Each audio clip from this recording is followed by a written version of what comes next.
هتروح مزارات واماكن انت ما سمعتش عنها قبل كده. هي دي الوسيله اللي ملوك مصر كانوا بيكتشفوا بيها النيل.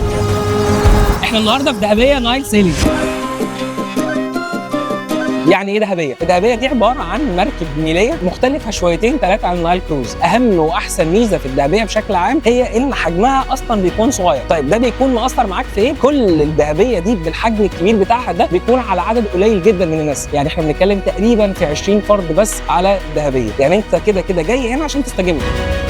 هنا بقى الممر اللي فيه كل الغرف 10 كباين بالظبط، كل الغرف بيكون فيه منها اوريدي توين بيد او كينج سايز بيد. الاوضه هنا رهيبه، حاجه من الحاجات الخياليه اللي مش موجوده في اي مكان تاني في مصر، لان الاوضه هنا على النيل. ايه الاوضه هنا في النيل، يعني انت اوريدي فعليا وحرفيا انت في النيل. الستايل بتاع الاوضه ميكس كده مختلف بين حاجه تدي لك الراحه وفي نفس الوقت فخمه جدا. كل حاجه تقريبا موجوده من الخشب، كل الرسومات اللي موجوده هي الرسومات بتاعت اهل اسوان والصعيد، لحتى الموكيت موجود هو هاند ميد. واحلى حاجه طبعا هي الفيو بتاع النيل. الفيو رهيب، يعني الفيو انت مش عايز اي حاجه ثانيه اكتر من كده. المركب وهي ماشيه شايف مناظر طبيعيه، ده اكسبيرينس ثانيه خالص مش هتاخدها في مكان ثاني غير في الدهبيه.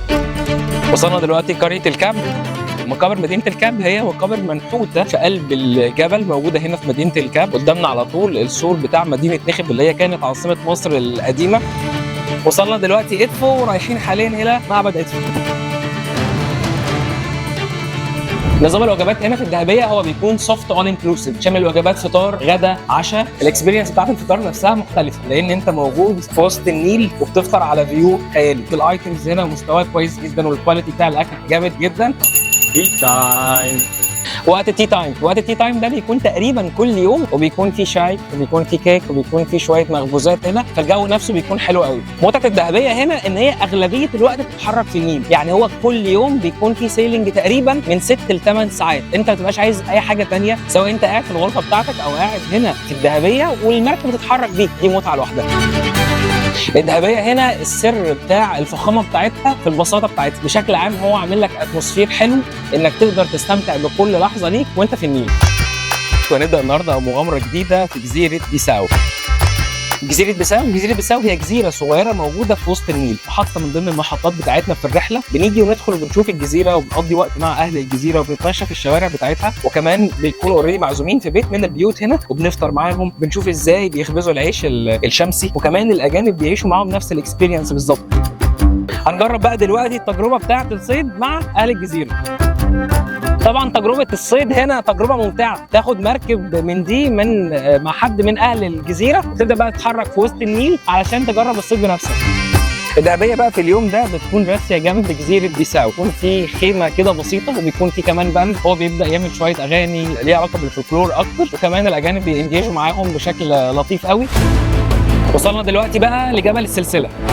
منطقة جبل السلسلة من الأماكن الحلوة الجميلة اللي موجودة جنب النيل على طول. المختلف والمميز هنا في المنطقة إن الفراعنة كانوا بييجوا يقطعوا الجبال أو بيقطعوا الحجر من هنا على النيل على طول عشان تروح بقى الأقصر وأسوان أو أيا كان المكان اللي هيعملوا فيه المعبد بتاعهم. الجميل في المنطقة الفيو بتاعها طبعا رائع، وكمان بتشوف أماكن مختلفة. أغلب المصريين أساسا ما بيجوش المزار هنا، ليه؟ عشان صعب أصلا إنك توصل له غير عن طريق النيل بس، ودي من الميزة بتاعت الدهبية إن هي تقدر تيجي هنا.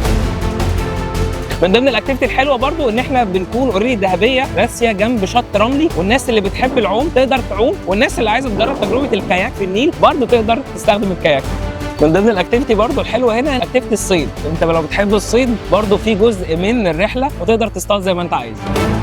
احنا دلوقتي في مدينه كومومبو، عندنا مزارات كتير هنعملها النهارده. اكتر حاجه بصراحه مخلياني مبسوط في المعبد بشكل عام ان الدنيا فاضيه، ان احنا مختارين توقيت مثالي لزياره المعابد والزيارات بشكل عام. تسمع الشرح وانت بتسمع لتاريخ بلدك بشكل عام، تعرف اكتر واكتر عن الحضاره. خلصنا في معبد كومومبو ودلوقتي رايحين لسوق الجمال. طبعا الاكسبيرينس بالنسبه للاجانب بالذات مختلفه خالص. العربيه اللي احنا راكبين فيها دي اسمها الكابوف، وهي وسيله المواصلات الرسميه بالنسبه لنا هنا، عشان احنا رايحين دلوقتي من كومومبو لغايه سوق الجمال اللي موجود في دراو.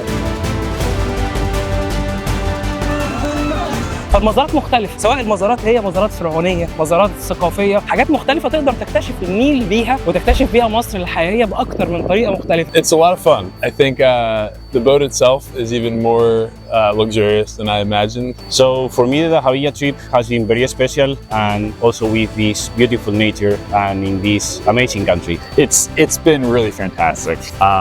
It greatly exceeded my expectations. I thought it was great. Yeah, I thought it was a really unique experience. Nothing like anything I've done before. You know, it was a great, fantastic balance between seeing monuments and temples and relaxing. I really loved it. I was planning the trip and I thought that it's gonna be nice. Well, I thought it was really nice because I've never been like on a boat sailing on a river or in the ocean. So it's been really nice.